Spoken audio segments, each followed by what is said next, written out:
Good evening, everybody. Boa noite. Boa noite a todos e a todas. That's better. I thank you very much for being here today. Muito obrigado a todos vocês por estarem aqui conosco hoje. I would like, first of all, to thank all the directors who came and all the faculty members and students who are here for our closing session of our summer school, or winter school, as I like to say, in Brazilian Studies. I would like also to thank Professor Aziz, Professor Davidson, who are directors for international relations of our university, and all the DRE staff. Okay, thank you very much for organizing this course. Thank you very much for being here and for welcoming our international students. My name is Sandra Almeida. I am the rector of the Federal University of Minas Gerais. Sou a reitora da Universidade Federal de Minas Gerais. They told me that you learned Portuguese and some of you are speaking Portuguese very well, right? Correto? Certo? Mais ou menos? Okay. So it's a pleasure for me also to welcome our guest speaker for this closing session, Minister Celso Amorim, who is going to deliver a lecture for us today.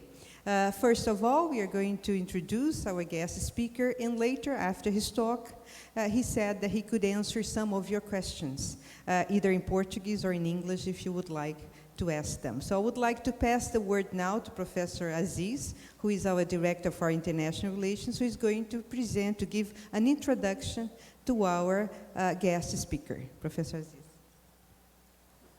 Thank you very much, Madam President.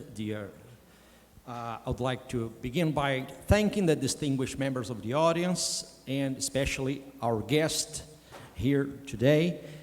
Minister Celso Luiz Nunes Amorim is a Brazilian diplomat who served as Minister of Foreign Affairs from 1993 to 1994 under President Itamar Franco, and again from 2003 to 2010 under President Luiz Inácio Lula da Silva. He was also Minister of Defense from August 4th to December 31st, 2014 under President Dilma Rousseff. Before his appointment by Luiz Inácio Lula da Silva, Minister Amorim served as Brazil's ambassador to the United Kingdom. And on October 2009, the prestigious American magazine Foreign Policy nominated Amorim as the best foreign minister in the world. For most of us Brazilians, probably the most missed, right? I think you have learned the word saudade during the course. He graduated during the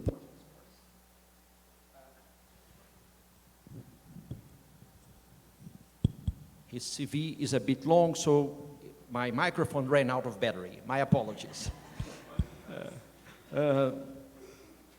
He graduated from the Rio Branco Institute, a diplomatic academy run by the Ministry of Foreign Affairs in 1965, and obtained a graduate degree in international relations from the Diplomatic Academy of Vienna in 1967. He was a professor at the Rio Branco Institute, as well as a professor of political science and international relations at the University of Brasilia. He is a permanent member of the Foreign Affairs Department of the University of São Paulo Institute of Advanced Studies. Minister Amorim has a long history of government service. He was appointed Secretary for International Affairs for the Ministry of Science and Technology in 1987, serving in that position until 1989, when he was selected to be Director General for Cultural Affairs in the Ministry of Foreign Affairs. Amorim was shifted again in 1990, moving to a new post as Director General for Economic Affairs. While serving in the Ministry of Foreign Affairs, Minister Amorim spent large amounts of time working as an ambassador to the United Nations. Most notably, he represented Brazil in the Kosovo-Yugoslavia Sanctions Committee in 1998 and the Security Council panel on Iraq in 1999. Mr. Amorim was assigned Brazil's permanent ambassador to the UN and later that year to the WTO, and served for 2 years before becoming ambassador to the UK in 2001. Mr. Amorim serves on the Commission on Global Security, Justice and Governance, chaired by Madeleine Albright and Ibrahim Gambari. In November 2016, he was appointed by United Nations Secretary General Ban Ki-moon to the high-level panel on access to medicine, co-chaired by Ruth Dreyfus, former president of Switzerland, and Festus Mogae, former president of Botswana. It is my great honor now to give the floor to Minister Celso Luiz Nunes Amorim. Please join me in welcoming.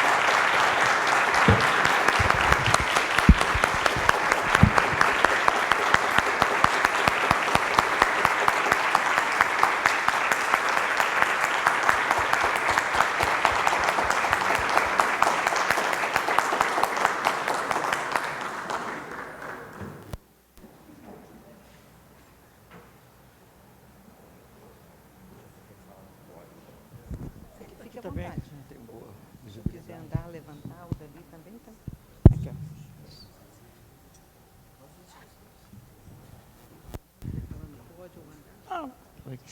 Let me see if it goes like that, otherwise I'll stand up. Well, good evening, everybody. Well, I want to thank the president of the university, Professor Sandra, Professor Aziz, Director for International Relations, and of course, Professor Davison, who organized my presence here today. It's a great pleasure to participate in this event, which I understand is the closure of this whether it's summer or winter course. You know, there are many things that depend on where you are, as many things in life depend on the point of view. I will talk a little bit about the Brazilian foreign policy. It's very interesting because these CVs are differently made depending on the person who makes it. And so they pick up the most curious things sometimes I even forgot that I was involved. But since I have been ambassador to some of the posts that were mentioned, especially the UN and Geneva to international organizations and trade, and I was also foreign minister for some time, it's interesting because since I'm here in Minas Gerais, Minas Gerais, of course, is a very important state in Brazil, as you have already noticed and learned. You who are not Brazilians, I mean, and also always considered, let us say, the more political of the Brazil states. More recently, São Paulo became also when the financial capital took over the politics. But anyway, I served under two presidents from Minas Gerais, Itamar Franco and Dilma Rousseff. Lula, as many people should know, comes from the northeast of Brazil, the Pernambuco, but of course lived his life in São Paulo. But anyway, this is just a curiosity to point out. I will speak a bit about the Brazilian foreign policy for some time. I don't know how much you'll stand, or I can talk a lot. So when I notice that the eyelids are getting heavy, I'll interrupt.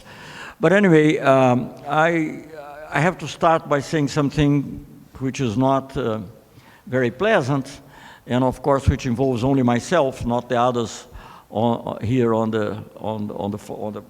this podium, is that maybe we are living, from the point of view of foreign policy in Brazil, our saddest moments. I can only compare, to some extent, with the beginning of the military dictatorship. It was the only time, because even the military dictatorship, I'm speaking of foreign policy, not other aspects, as it evolved, basically some main aspects of Brazil's international action, came back to a large extent.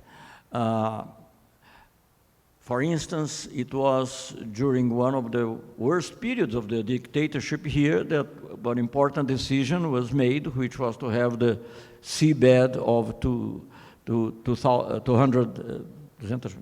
200 miles, which enables us today to exploit the oil of the. I'm not technically very precise, but more or less this is because there's the difference between the seabed, the economic zone, and so on, and of course everyone knows that probably, but anyway, it was this decision which somehow made possible that Brazil today, can exploit a large quantity of oil in the deep sea. Later on, still in the military government, there were important decisions that were taken that showed a lot of independence and, let us say, the will to have an affirmative foreign policy. I'll say one or two of them. For instance, Brazil was the first the first nation to recognize the independent government of Angola. This was the height of the Cold War. And the movement, there were three movements in Angola. I don't want to go deep into that now, but there were three movements in Angola fighting for independence, but the one which was at head was Marxist. It called itself Marxist. So it seemed almost an impossibility that Brazil, governed by a right-wing military dictatorship, would recognize. But it did, because it saw the importance of that movement, the importance of Angola for Brazil. Many of the roots of Brazil are there. And so we did. And at the same time, more or less, Brazil accepted to have an office of the Palestine Liberation Organization in Brazil. And these are some examples. As we proceeded, still in other periods, several important initiatives were taken in relation to Africa, to the integration of South America, and I don't want to go through all of them. What I want to say, coming back to my initial statement, is that even during the military dictatorship, or even under more right-of-center governments during the democratic period, the foreign policy of Brazil somehow stayed on the same lines, the basic lines, which are the ones which are inscribed in our Constitution, in Article 4 of our Constitution, which are principles like non-intervention, self-determination, peaceful settlement of disputes, integration of Latin America, and many others, but national sovereignty, of course. So whatever, of course, policy changes from government to government, but these basic principles and the idea that Brazil had to have a positive, an affirmative foreign policy, of course, with different emphasis depending on the government, was there. And now, for the first time in our history, as far as I can see, we have a declaration by the president the other day relating to the refusal to provide fuel for an Iranian, two or three Iranian ships which came to Brazil to buy Brazilian products, Brazil corn or maize. And the explanation was that we are totally aligned with the United States. That never happened. Even the beginning of when the military dictatorship came to power, which was through a coup d'etat in which the United States had some role, we decided, but the government then decided that we would have an alignment with the United States, but there was never, in relation to a concrete fact, a statement like that. I never saw. And I never saw a statement like that in the previous Brazilian history.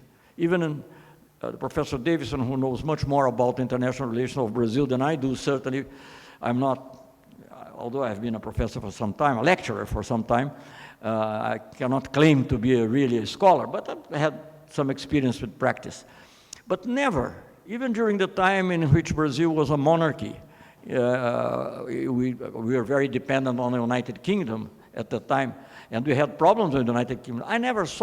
We never saw someone saying, no, Brazil is totally aligned to the United Kingdom, or to whoever. Never happened. Brazil is too big for that, but that's what's happening now. So this is something that I call your attention, because of course, sometimes you have to see the present to understand the past also, to understand the importance of the past experiences. So I emphasize this point that we are maybe at the lowest point that I have seen in the Brazilian foreign policy. That's something that has to be noted. Of course, since I am realist, but I'm also an optimist, I know this will pass. Somehow it will pass. I don't know if it will pass for me, because I'm getting near the 80s already, but it will pass. And I'm sure that the new generation will see other things. But this is something that has to be noted. Well, having said that, I want just to give an idea. I know that you come from different backgrounds, and you have studied Brazil in different aspects, so I don't want to repeat what others have said, but just let me just mention a little bit how I see Brazilian foreign policy in its historical perspective to some extent. And I mentioned 2 or 3 factors which are very important. One of them is geography, of course. Geography is very important. I don't say it's a determining factor, but it's a very important factor, of course, for foreign policy. And there are 2 or 3 things that are very important in the case of Brazil to understand how it affects or should affect our foreign policy. First, we live in the same continent as the biggest power in the world. I don't know how long that will take, because China is getting bigger and stronger and so on, but as it is today, the strongest, the most powerful country lives in our continent. And Brazil has the peculiarity of being the second most important country in the same region. So that in itself is a conditioning factor for our foreign policy. How we behave in relation to this, the biggest power, hegemonic power sometimes, as it is considered, is one fundamental aspect of our foreign policy, and how it is judged by the people, by the media, by the elites, and so on. As I will go on, I will illustrate that. So this is a very important factor. The other important factor, of course, is size. Brazil is the biggest country, is one of the 5 biggest countries, largest country in territory in the world, in land mass, and it's about half of South America, and we have borders with 10 countries. So foreign policy has always been something very important. Diplomacy has been something very important. I don't know if there is anyone from Austria here, but there is an Austrian writer who lived in Brazil, Stefan Zweig, that said that he came here in the late 30s. Actually, he died here. And he used to say, Brazil is the only country that I know whose main national hero is a diplomat. And that was the Barão do Rio Branco, who was the person who negotiated all our borders. I mean, not all, but almost all. So this is a very important factor in our vision of foreign relations. We had 10 neighbors, and we had to live in peace with them. Whatever we want to do in the world, we have to have peace in our region. There's no other way. And of course, maybe the third aspect that I would mention, because this sometimes escapes, you know, even for us, because we are accustomed to see Brazil as it is, and we think that's just common. Brazil had the largest coastline in the Atlantic Ocean, the longest coastline. So that also projects us into Africa, for instance. If you go to, I've done this trip in a plane without a toilet, so I know very well what I mean. So I went from Natal, near Recife, in the northeast of Brazil, to Dakar. It takes 4 hours. And I have done another trip from the westernmost part of Brazil to the easternmost part of Brazil. It takes 5 hours. So the northeast of Brazil is nearer from Africa than from the west of Brazil. So that's all have to take into account. So the Atlantic Ocean, and the South Atlantic especially, is part of our I don't want to put too much emphasis in geography, but I think it has to be taken into account because this explains a lot of what we have done historically and what we did later on. There's also, of course, I mean, for you who have come here, other aspects, maybe I'm repeating what others said, but it's demography. The demography of Brazil, not only in the size, again, Brazil used to be the 5th in the world. I think now Pakistan is getting higher than Brazil. Maybe it's the 6th now in terms of largest population in the world. So that's, again, important thing that is part of, let us say, of the ethos of the country. It's a big country. It's also part of the ethos in relation to other Latin American countries, which sometimes in the past saw this as a threat, actually. I mean, this giant, which could, a bit uncontrolled giant, which could threat or menace other countries. So this, again, is something that is very important in our, in the history of our diplomacy, in the history of our, but not only the size of the population, but also the composition of the population. It's a very mixed population, although racism is far from being abolished in Brazil. You still have big problems of race, you have problems of gender, you have other problems of discrimination between different parts of Brazil. Recently we had a horrible statement by an important person in Brazil, I mean, somehow making fun of the people in the Northeast, who normally are the poorer people in Brazil. So we have many problems. I'm not hiding that in any way. In many ways, I sometimes say that Brazil is not yet totally complete as a nation, because especially in the case of the people who are descended from slaves, of African descent, they are not totally integrated in Brazilian society. Even in university, that improved a lot, far from attaining what it should attain, but it improved a lot in the last governments. But, and I would say especially with Lula and Dilma, because of quotas, affirmative action, and things like that. But there is a lot of resistance against that, and I don't know what will happen because if you don't have funds, this won't work, because most of the people who come to the university, they don't need only the places, they need the funds to sustain, because most of the black are poor, and most of the poor are black. Not all, but it's like that also. Some also, many people from the Northeast and from other parts of Brazil were not so close to African origin. But so that's again something. But in spite of that, Brazil is a big mix culturally. I mean, if you look at the music, if you look at the creative, any kind of creative arts, you'll see all kinds of influence from Europe, from Africa, from the indigenous. And so again, that is part of the reality of Brazil, which projects itself.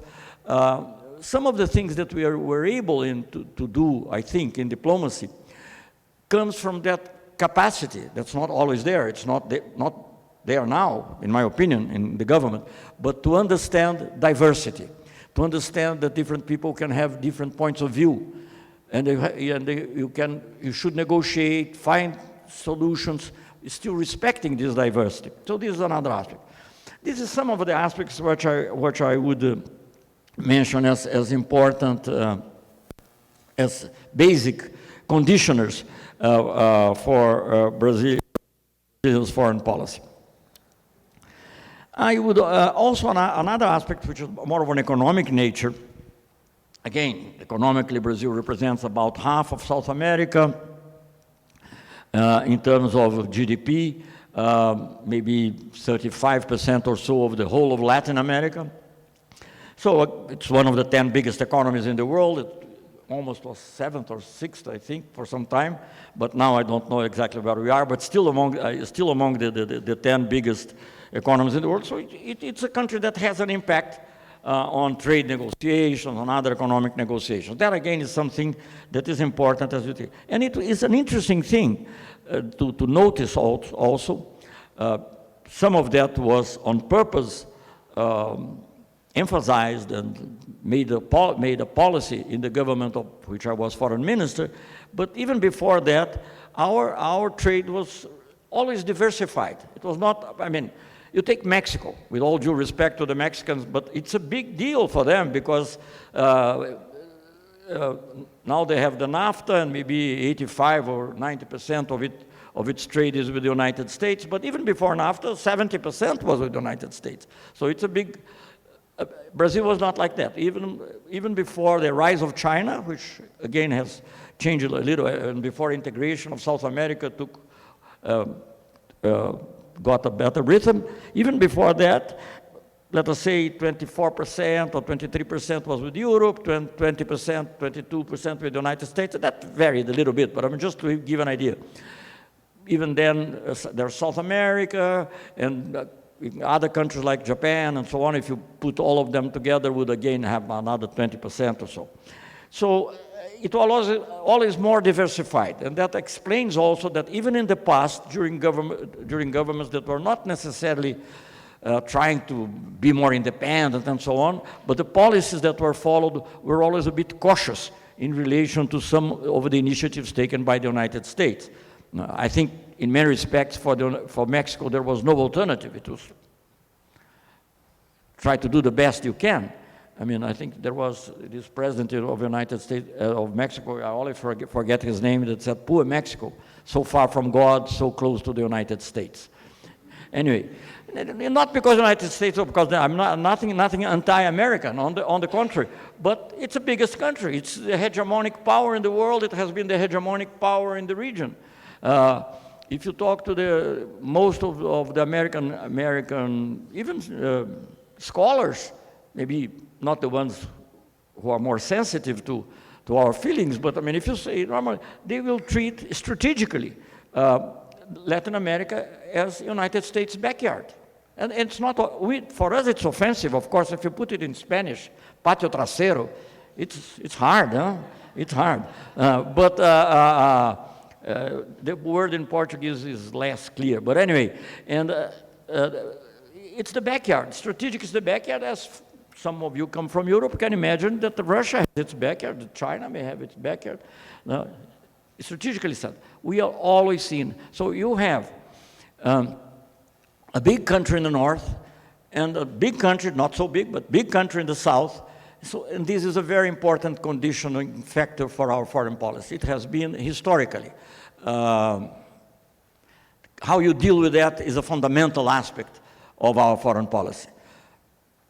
Don't want to go deep into the Second World War, for instance, but the idea that Brazil fought the war for democracy, it's a bit of a good rationalization, and I think it came, the decision was not made, it was a big dispute. Brazil had trade with Germany, had trade with Italy, but also had trade with the United Kingdom and the United States.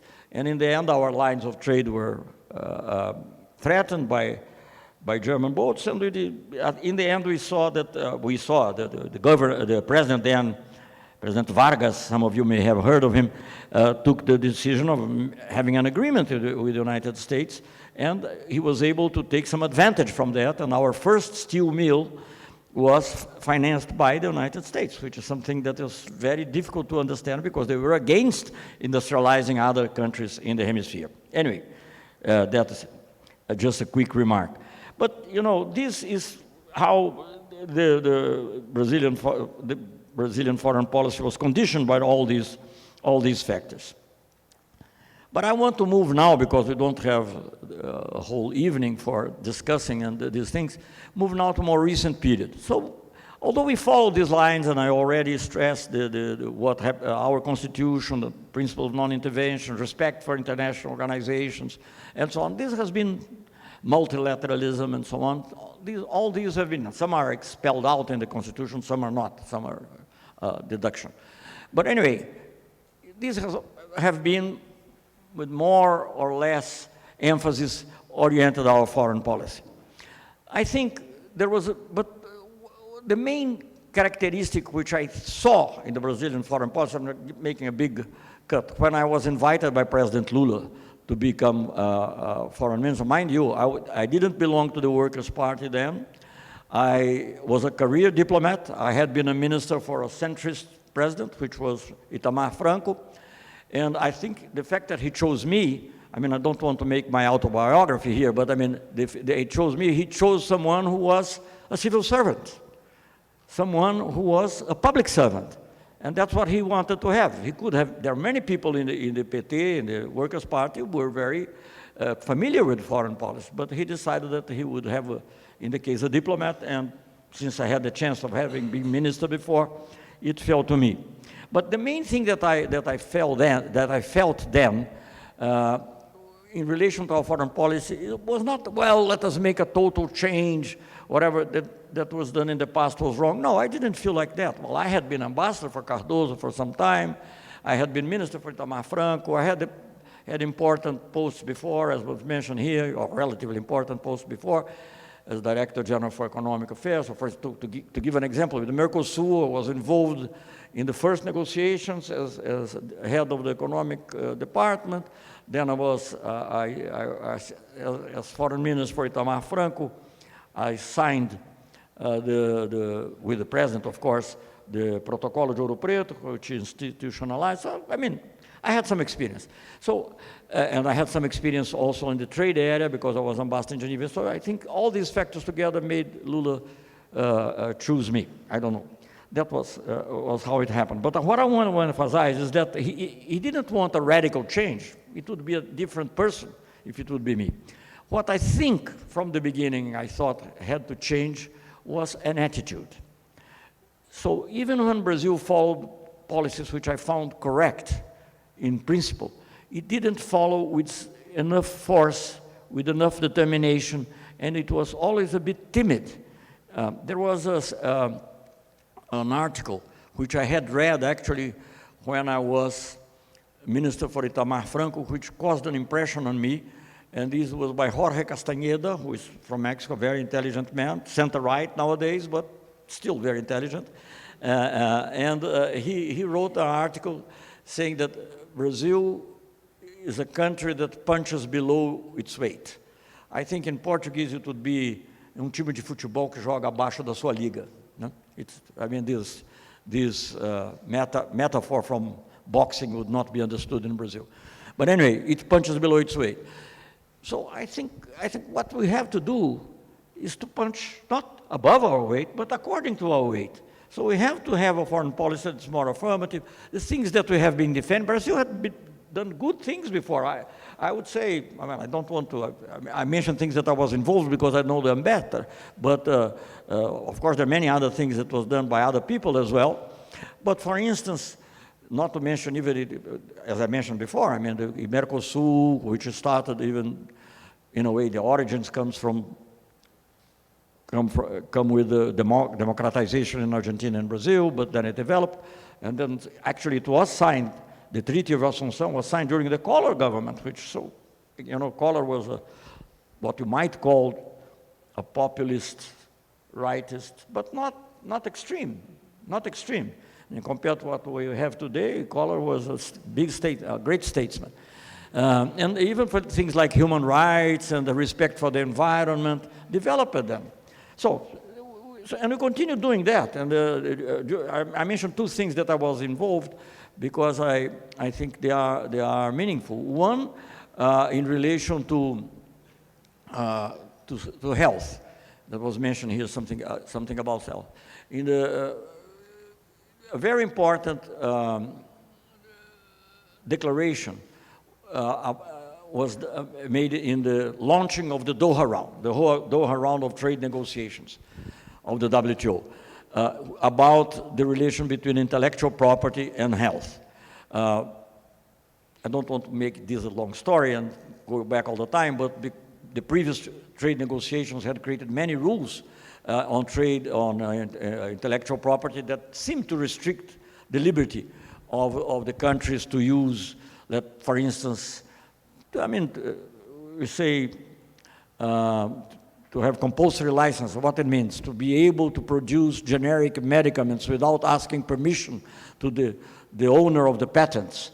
That seemed restricted. So we got, after a long process of negotiation, and this was during Cardoso government here, I was ambassador in Geneva, the Minister of Health was the candidate that was opposed to Lula, so I'm saying things that involve many people of different tendencies. We obtained what was called the Doha Declaration on Trips and Health, which ensures the flexibility for developing countries to use these mechanisms when health problems are are involved. And I think it's very important. Why do I say that? I mean, I don't know, many of you study international relations, others don't.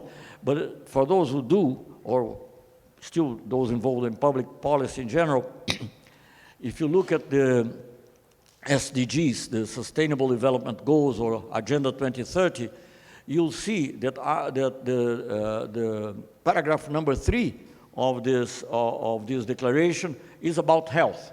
And you'll see that it says a lot of things about health, but it says respecting the flexibilities established by the Doha Declaration on Trips and Health. So this is something that stayed, that's part now, I'm not saying it's always respected, but it's part of the culture of how we have sustainable development. So this is one example. Another example which I like to mention, again, which happened before the Lula government, was a resolution that Brazil proposed in then it was called Commission on Human Rights. That was probably 2000 or 2001, 2000 probably, or 99 even, which was a simple resolution that established that racism is incompatible with democracy.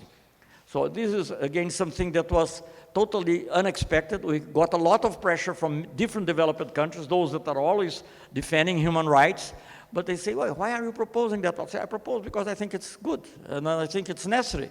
And that was very unusual, because in the Human Rights Commission, there was almost, let us say, it was not unwritten rule, that developing countries could speak about development problems, but not about civil rights, not about democracy. This was the privilege of the rich countries. They would tell us what to do. So when he said that racism is incompatible with democracy, it's a very simple resolution, not asking, that caused a great reaction from, and it was very, in the end, it passed by consensus. But so I'm mentioning those two things to say that before Lula, it existed Brazilian foreign policy and Brazilian diplomacy before Lula. Maybe not strong enough. Very often, as ambassador, I received instructions, oh, you can do that, but please avoid irritating the United States. Oh, you can do that, but be careful with Europe. So, you know, so that's why when I became minister, I had to define the foreign policy that would follow with 2 or 3 words. I didn't have much time because it was when Lula announced 3 or 4 ministers, and so everybody wished to listen to Lula, not to me. So I knew I had 2 or 3 minutes to speak. So I said, how I will define what we were going to do? Because I could not go through integration of South America, Africa, whatever I had in mind, the WTO technicalities. So I said, I decided with 2 words in Portuguese, which are very difficult to translate in other languages, that our foreign policy would be ativa and altiva. Or that would mean it will be proactive and self-confident, maybe. So we would not be afraid to pursue things that we thought were important, and we would not necessarily bend to pressure on things that we didn't think were good. Because, for instance, I give an answer, because that was one of the main issues I had to face. The proposal of FTAA, a free trade area of the Americas.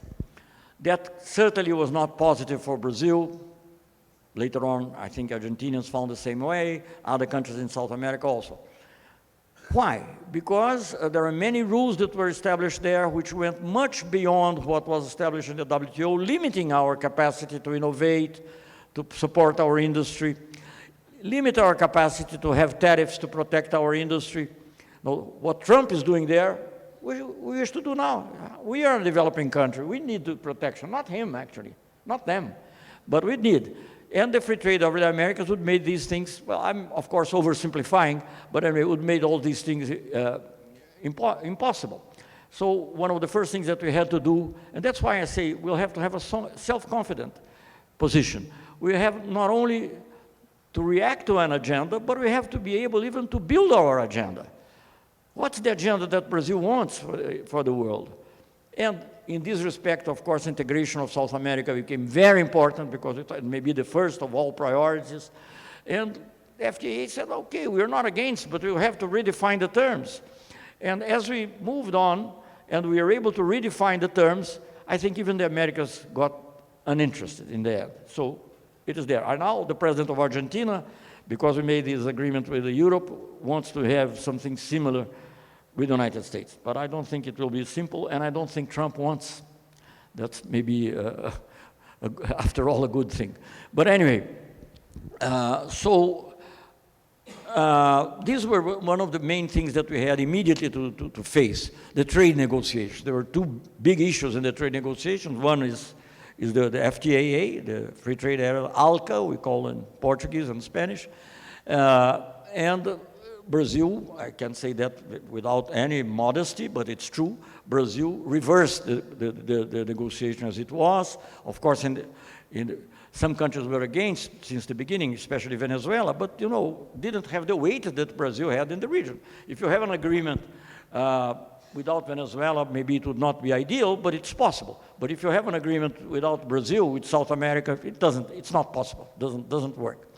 So the Argentinians in the beginning had a bit doubtful situation, but very, very soon came to the same position as Brazil and defended with great importance, and other countries as well. So we changed the agenda, and as I mentioned before, in the end, even the United States got uninterested. And the other big negotiation was the world negotiation, the multilateral negotiation, which we thought was important, the one in the WTO, World Trade Organization, because there was especially one aspect that was very important for all developing countries, but very much so for Latin America, which was agriculture. Agriculture had been left aside from previous negotiations because of different protectionist policies in the developed world. Not only protectionist in terms of market protection, but also the most distorting effect are subsidies. We even later on won a case against the United States in cotton, and won a case in the WTO, and won a case against the European Union on sugar. And in both cases, the problem was subsidies. How can the Brazilian producer or the Argentinian producer of whatever, in this case the Brazilian producer of cotton, fight not the American producer of cotton, but the American Treasury? It's impossible. It's impossible. So the subsidies was very important. But the way that the negotiations in WTO was going, it would not take account of subsidies. It would not be innovative in agriculture, but would still create more obligations for us in areas of investment, services, banking, things like that. And also in terms of tariffs for manufactured goods. So we helped. I mean, we're not the only one, but Brazil was certainly at the head to create a group of countries which came to be called the G20. It's not the same G20 that was created later by the leaders. G20, a group of developing countries in WTO, which changed completely the dynamics of negotiation in the WTO. We didn't get what we wanted, but at least we didn't have a bad agreement which would solidify these difficulties that we have. I mean, and this again was something that very different from what happens in France, or to a large extent in Germany or in other countries. The Brazilian media was not on our side, was against us all the time. All the time I was asked by the Brazilian journalists, for instance, in relation to the FTA, when will Brazil make its offer? Making offer is a stage in the negotiation. No, I don't want to make the offer now because I've just become foreign minister. This government is new. I want to consult with society. And consult with society for me was not only consulting with these business people also, but I would like to consult with trade unions and things like that, which were not part of the business as usual. So this was part of what Lula's government did, and I was able to do it as foreign minister, changing our position in relation to these very important trade negotiations. But not only that, I mean, we took other important decisions in relation to other aspects. I don't want to go there in full, but maybe, as I said, just to repeat something I said, but specifying a little more, was to further the integration of South America, to strengthen Mercosur, which already existed, and to have an integration of at least the beginning of an integration of the role of the whole of South America. And that happened for the first time. I mean, you can see what happens.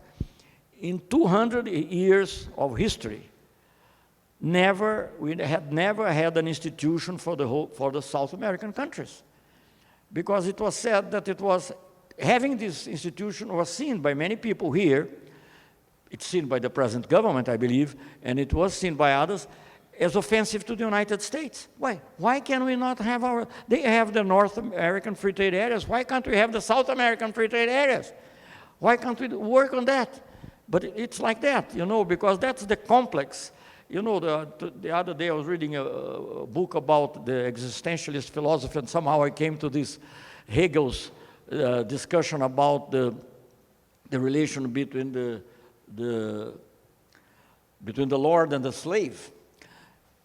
The slave is convinced of the thought of the Lord, and that's what happened. I mean, if you take most of the Brazilian elite, they think that the interest of the United States is our interest. Well, it's not ours as a country, but it may be theirs as elite, because they depend on this relation with the United States. And that's why we have the situation which we are now. But anyway, these were important points. But we didn't limit ourselves to that. We worked very hard, and after long negotiations and after having a free trade agreements between Mercosur and the group of the Andean countries which existed before, we were able to have practically a free trade area in South America. And on the basis of this free trade area of South America, which was responsible for a great increase in the trade in the region, we were able to create UNASUR, which was being destroyed now. It's in the process of being destroyed.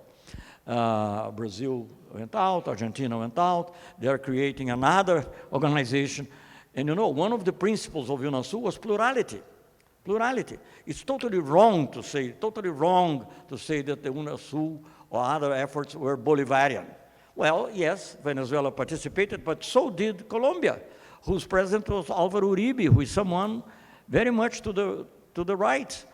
And so did Peru at the time, who had a very neoliberal government, at least from our point of view. So were other countries. So it's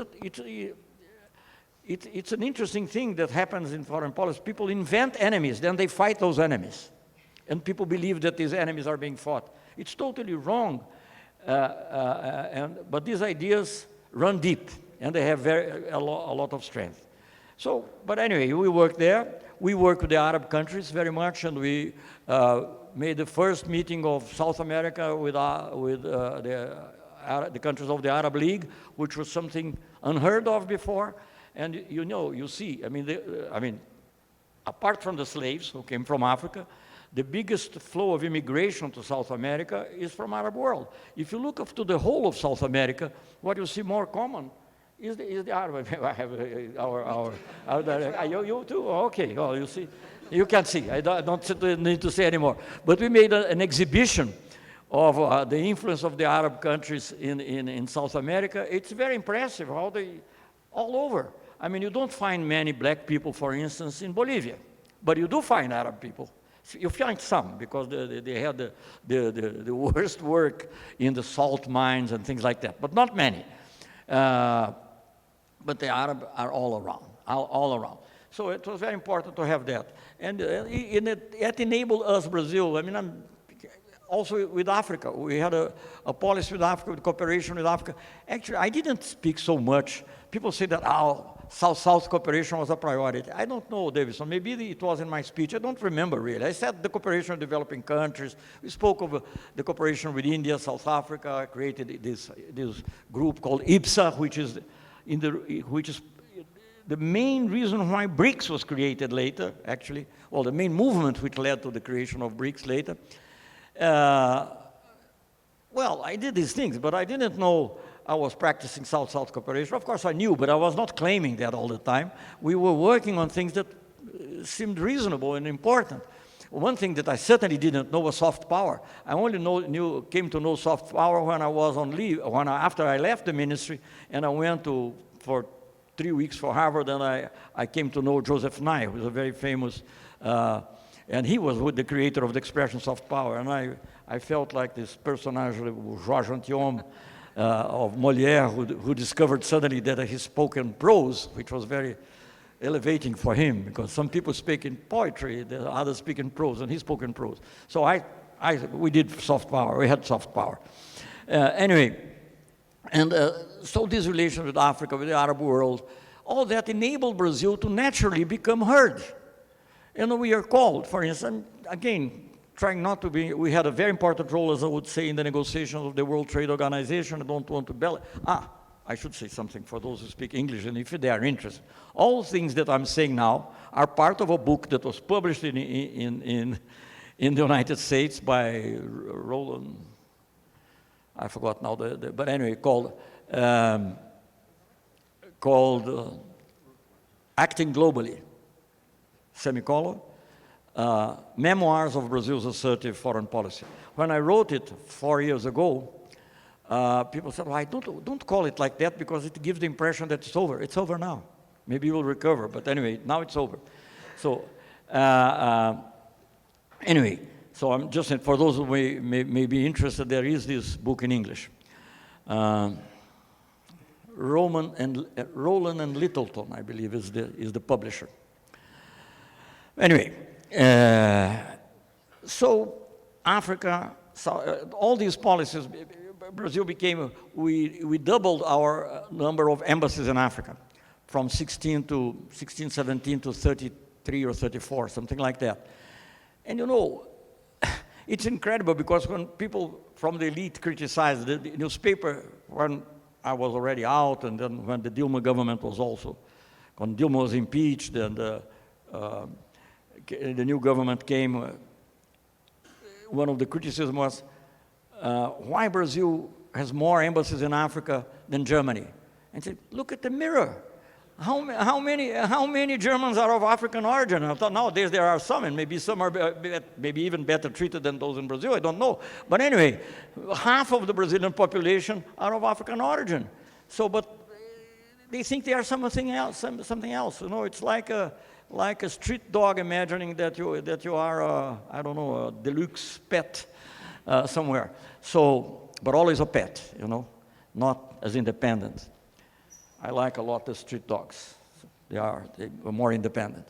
Anyway, so all these enabled Brazil to participate in other, I mentioned trade, but for instance, Brazil was one of the few countries invited, not Muslim, not Arab, developing countries invited for Annapolis conference, which tried to relaunch the peace process in the Middle East. And that was an invitation of the United States.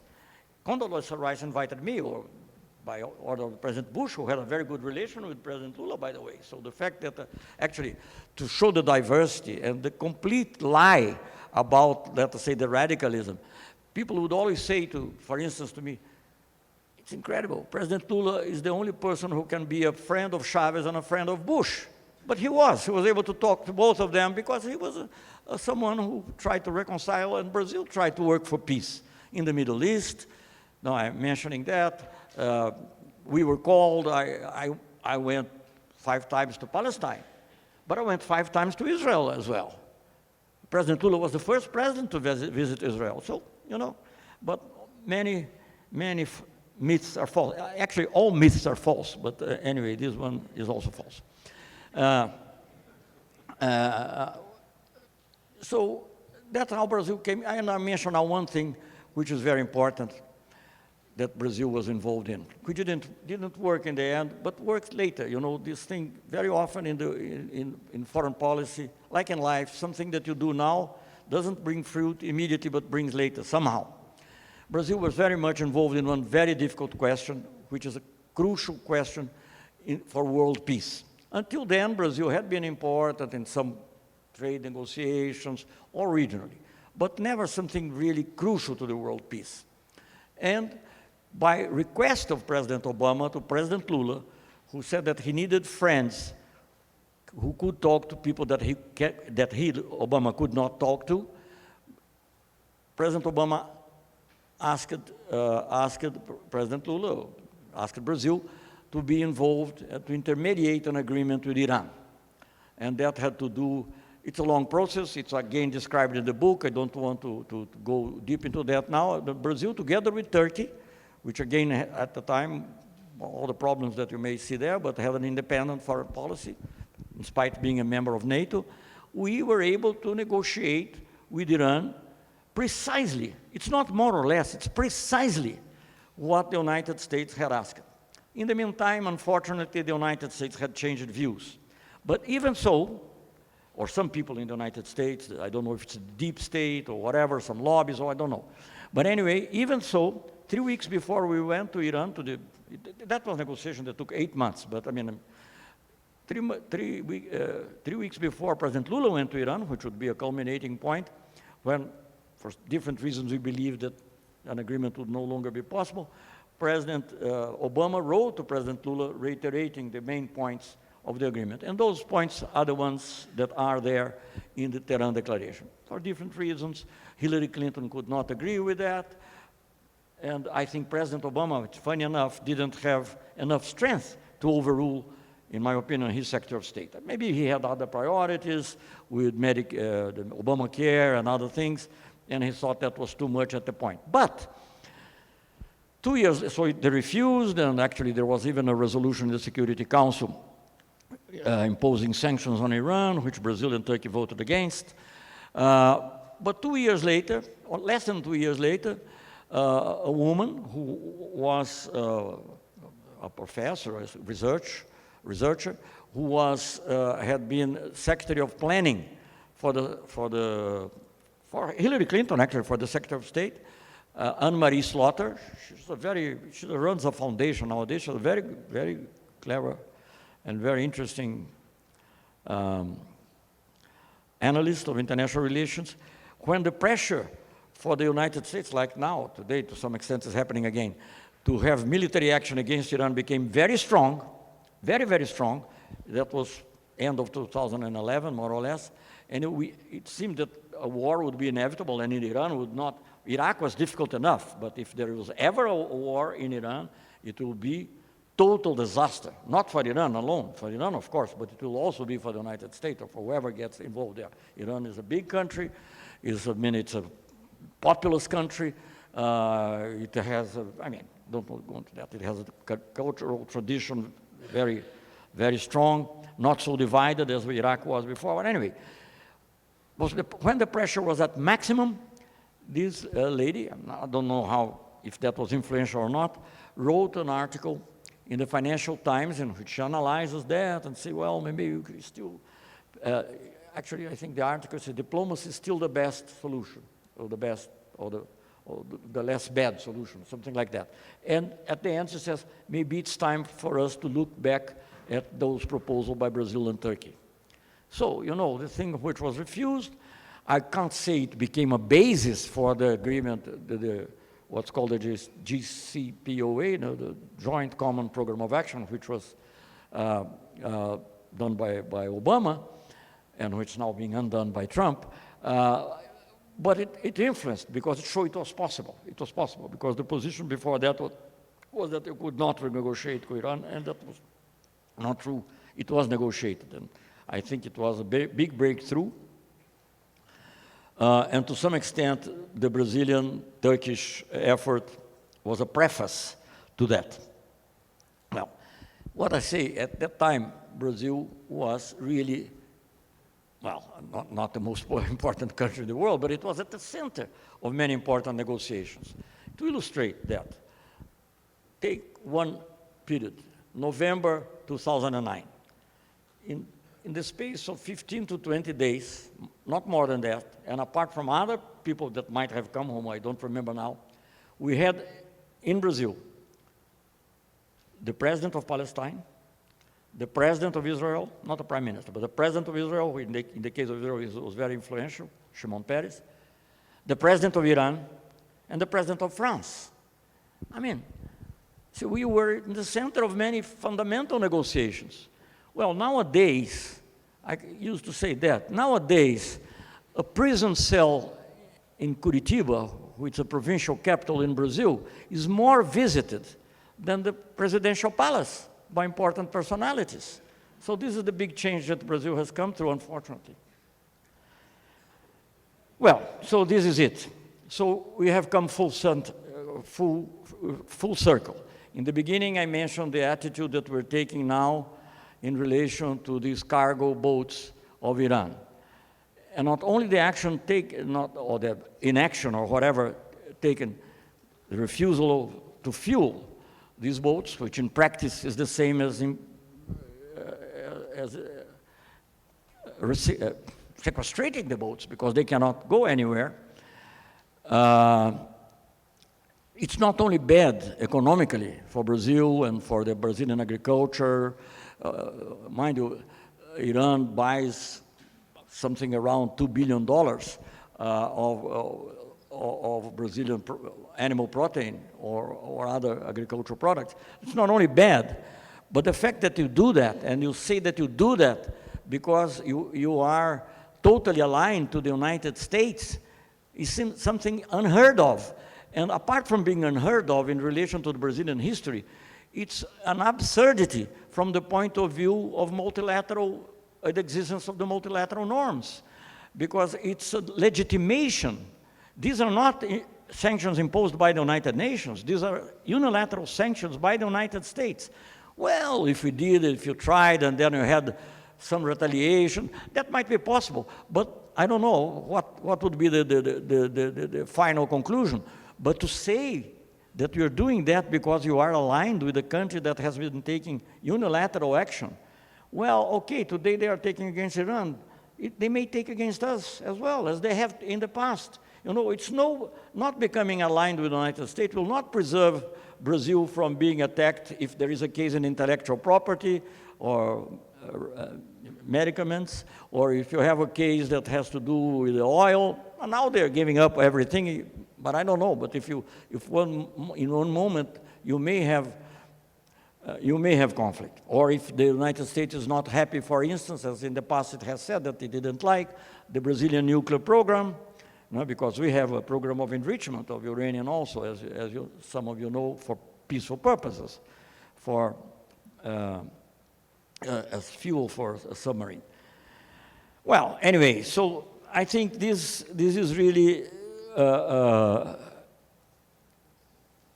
moment that we are living, and it means a reversal, not only in relation to the policies followed by Lula or Lula and Dilma, but it means a reversal to whatever Brazilian foreign policy was, certainly after democratization, but even before. If you take the period from General in the dictatorship still, Geisel, here, nothing like that happened. So it's a very sad moment, but the country is not sad, the country itself. The population is a population that is very important, very active, culturally resistant, and I think all these attacks that are being made, not only in foreign policy, but in culture, in education, by the way, but I won't meddle with that, but in culture, in many other respects, we will resist. And I think that will be good not only for Brazil, but being a big country as it is, it will be good for Latin America, and it will be good for the world. I organized a seminar some time ago. Actually, the suggestion came from a former foreign minister of France, former prime minister also, Dominique de Villepin, center-right, was not left-wing. I don't know what is in heart, but he was center-right foreign minister for Chirac. And he said, well, if you do a seminar, I will go, because I think that Brazil has an important role to play in the world for multipolarity and so on, things like the BRICS and so on that I don't want to mention now, developing countries. But it must be a democratic Brazil. So that's it.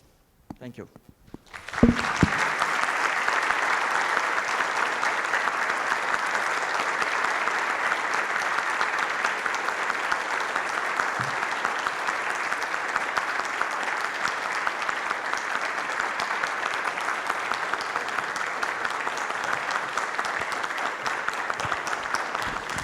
I just wish to add one word in tribute to one of the students, but also more generally. Apart from the other aspects of internal policy in Brazil, the most important thing for Brazil now, at this time, is elections in Argentina.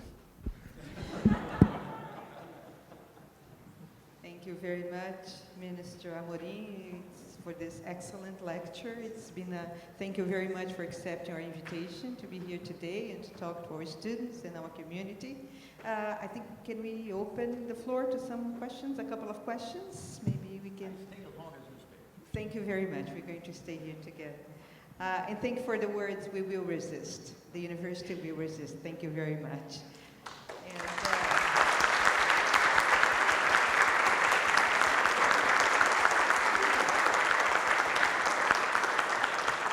so we can open the floor to some questions, 2 or 3 perguntas. Alguém gostaria de fazer uma pergunta?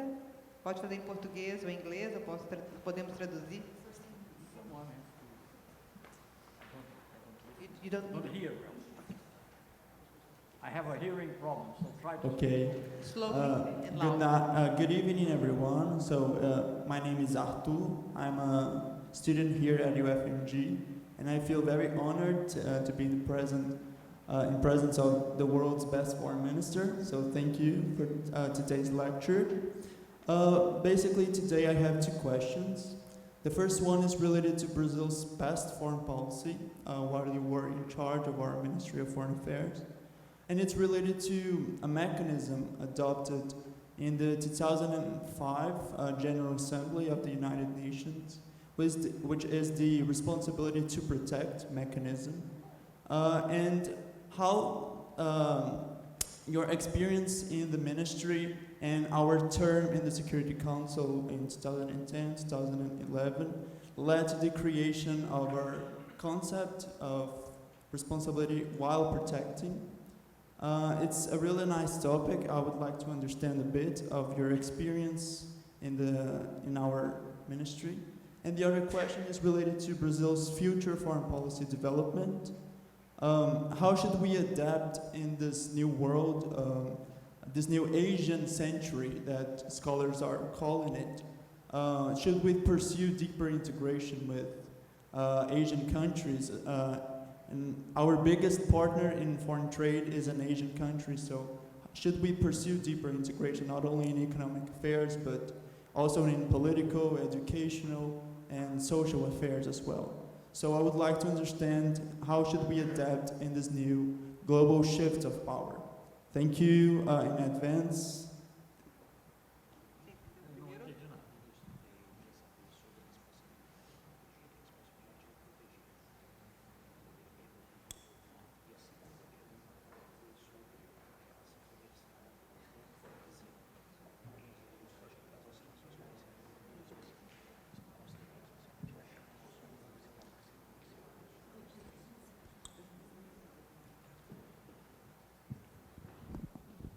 Well, I'll try to, you made a long question. I'll try to make a quick answer.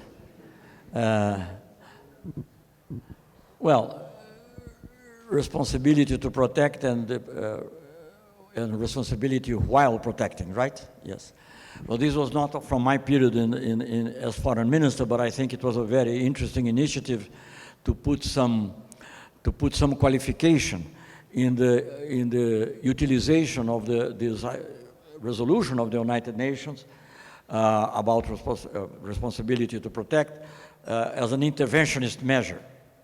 That was not the idea, or at least it was not the idea of many. And if you read the resolution, it says it has several caveats, but specifically in the case of Libya, it was very clear that they went much beyond the protection of the civilian population. It moved to regime change. You know, it's like fight against corruption. Fighting against corruption is good, but of course it's also maybe a weapon to have regime change, as it has been happening in Brazil, in other countries in South America, Ecuador, and so on. So this is the first question. The other question, yes, of course, I think Asia is central. And I think the government of President Lula, as far as I was involved, made a big effort. I mean, not only with China, because that was obvious, but with India, it's not easy, for instance, between Brazil and India, because there are two complex bureaucracies that you have to fight around. The Chinese are much more pragmatic, actually, in many respects. They also have their difficulties, but they're pragmatic. And India has a power structure in a way more similar with Brazil, with very much power with the governors of states and things like that. But we had meetings, and even meetings with the Mercosur, with ASEAN. So we worked on that. Japan, of course, a traditional partner of Brazil. The most important thing that happened at that time was that we adopted the Japanese system for high-definition TV. But I think this will be a permanent effort. I agree with you that Asia is booming, and of course I think China is probably the main engine, but not the only one, so we have to deal with this, all of them. Yes. Good night. Quer botar a cadeira aqui? I'd like to thank you a lot to be here today. Sorry, you are from Brazil? Huh? Okay. My name is Anna. I also study here at UFMG. And I would like to ask you something about Amazon. Well, we know that our present president encourages the practice of logging in Brazil at Amazon. Of what? I'm sorry? Logging. Are you hearing me? Logging. Logging. So I'd like to hear your opinion about do you think that other countries will be let me ask again. Do you think that our president encourages the practice of logging will have a negative impact on our economy, in our products exportation, for example? What do you think about that? Se ao encorajar o desmatamento, o nosso presidente terá impacto negativo no nosso comércio, na nossa política, etc. No doubt about that. I mean, if you start, for instance, with the fact that was celebrated recently, I mean, I don't want to go into the detailed area, but was the agreement between Mercosur and the European Union. The French are saying very clearly that if Brazil doesn't behave according with the principles of the climate agreement, and you know, one advantage of negotiating with the European Union, apart from the details of the agreement, I don't want to go into that now because I don't know very well, but is that you are dealing in the great majority of more democratic countries where the people will express themselves through parliaments to have to ratify the agreement. So this is a very concrete example how bad policies in relation to the Amazon and to the environment and to climate will affect negatively Brazilian exports. And you know, some will be used in good faith, some may be a pretext for protectionist measures that would be probably taken anyway, or might be taken. But anyway, you're giving the pretext. Why should you? And I think this, you know, this is one of the, I'm very disturbed by this constant attack to all the values that were accumulated in Brazil in the last few years. This is happening in human rights, this is happening in environment, this is happening in culture, this is happening in many other respects. And I think it's something unheard of in our history. Even the people who were conservative in that respect, they didn't take new obligations, or they were reluctant to take new obligations, but they wouldn't go back in the way that is doing now, in relation to Amazon, in relation to the indigenous population, in relation to many other things. So, and then you have someone, as I heard the other day, a minister, important minister, I don't know who is important here, but anyway, has an important post, might be.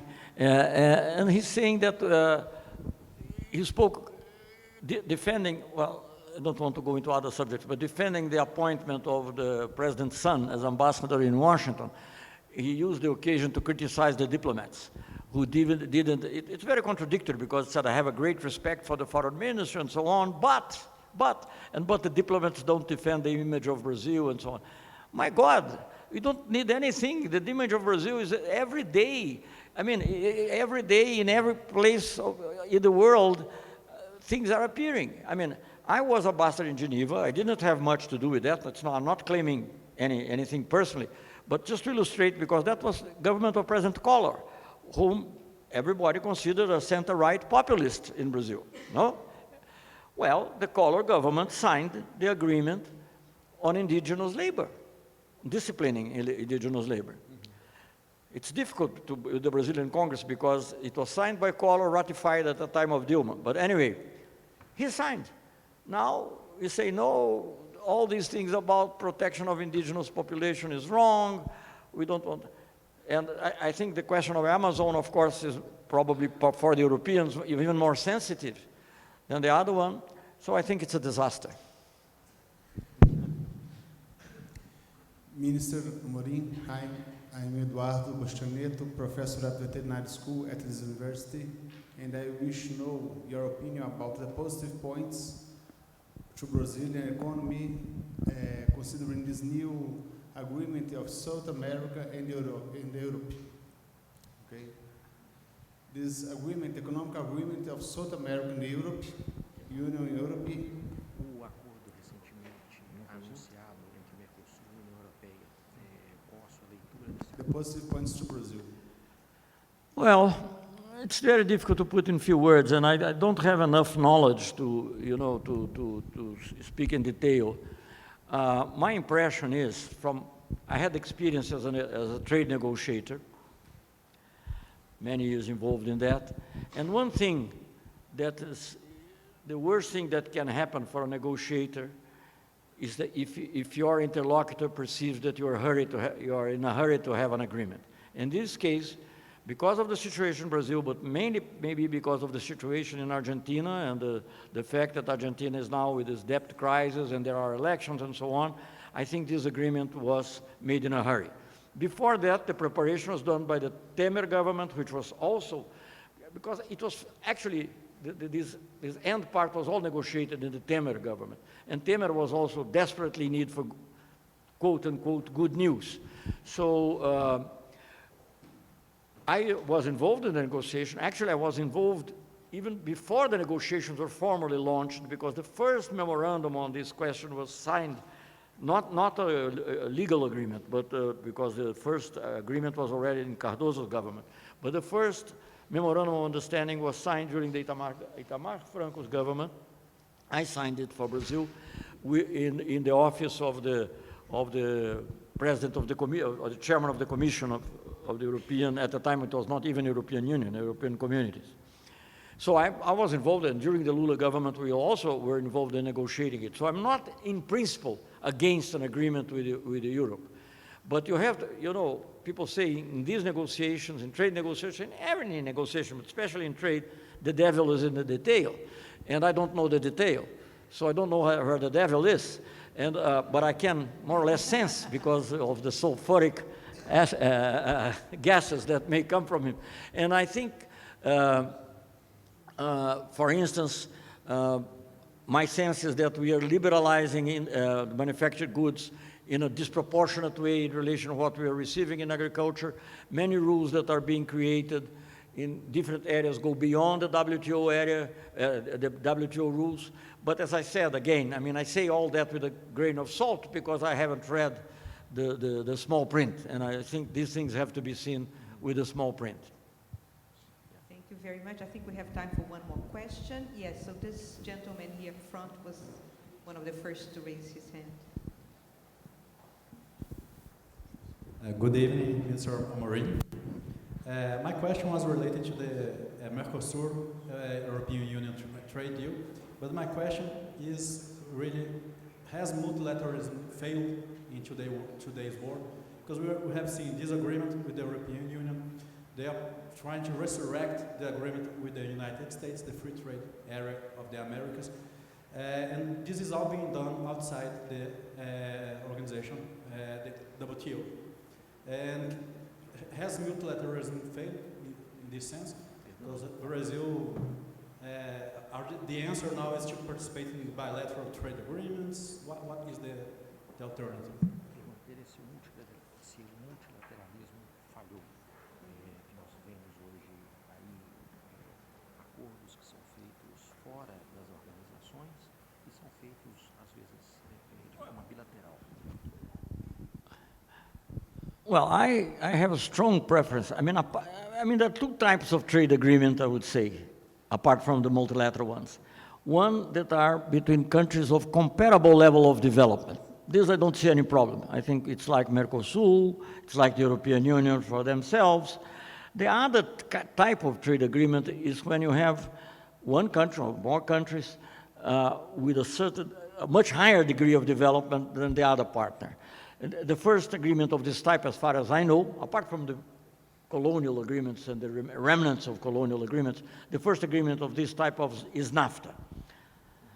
And of course, we're seeing now how much Mexico is dependent on NAFTA, how much it suffered, how much its agriculture suffered from the American subsidies, but now they have no other way. So my problem is that the best deal is the one that you can get in the multilateral area. It's difficult. It's difficult. And I think you would have to have the leadership of the biggest powers. In this case, I was very much involved in these negotiations, the European Union, and I think I would say that the main players in the end of this negotiation were 4 countries, which was 4 entities: the European Union, United States, of course, Brazil, and India.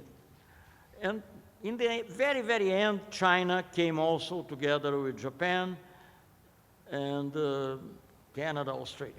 So in the last moments, this is described again in the book. It's not that I'm making propaganda, but anyway, it is, you may read other books. There is a book by an American writer also about the GATT and so on, which is a very good book. I forgot now the name of the author. It may come to my mind. But anyway, we fought to have, to the very end, to preserve the multilateral area, because we know that certain things can only be done in the multilateral area. For instance, I mentioned again the agricultural subsidies, especially the subsidies that directly or indirectly affect exports of the other countries, even if they are not export subsidies. It can be internal subsidies, but have this impact. This can only be done in WTO. You can never do that bilaterally because, for instance, Europe is a big subsidizer, but it won't give up its subsidies if the United States doesn't give up, because otherwise it will be in a weaker position. It will be, so this can only be gotten on other rules, like rules on investment, on intellectual property, and things like that. You would never get something equivalent to the Doha Declaration on Trips and Health in an FTAA agreement. I can assure you. I can say on practice, Brazil, I don't know what will happen now, because as we follow the Americans in everything, I don't know. I mean, nothing against the Americans. I think they are right. They are America first. Maybe they exaggerate, but it's America first.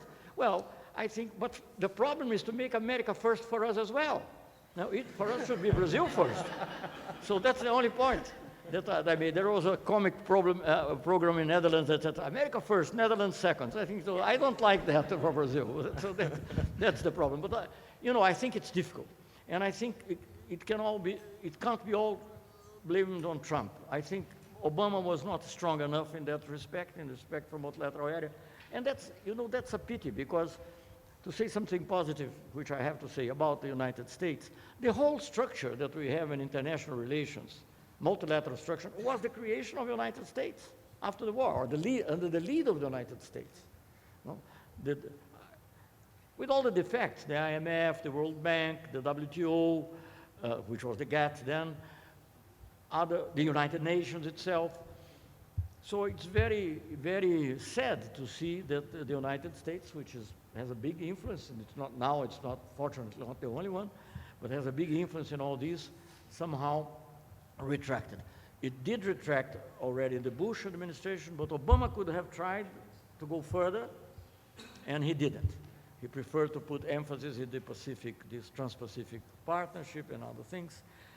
Well, having said all that, I'm not in principle against these bi-regional or bilateral agreements, provided you find balance. But it's not easy to find balance when you have a group of developing countries on the one side and a group of very developed countries on the other side. This is very difficult. I think in 2004, when we were negotiating, we came near to some sort of balance in terms of concepts, the general concepts, but not in terms of numbers. And of course, numbers are fundamental when you're talking of trade. So the whole thing collapsed. I think now you have no balance, either in concepts or in numbers. I know that many of you have questions for our guest speaker, but we don't want to exploit him too much. We would like to thank him again. Thank you very much, Minister Amorim, for accepting once again our invitation. We hope you do come back. For those of you who are interested in his work, the title of the book is Acting Globally. What's the title in Portuguese? No, in Portuguese it has a completely different title. It's Tehran, Ramallah, and Doha. But I didn't want to make it like look like a travel. Okay, I see. Thank you. So please join me in thanking Minister Amorim for his for accepting our invitation for this wonderful lecture and talk with us. Thank you very much. Two important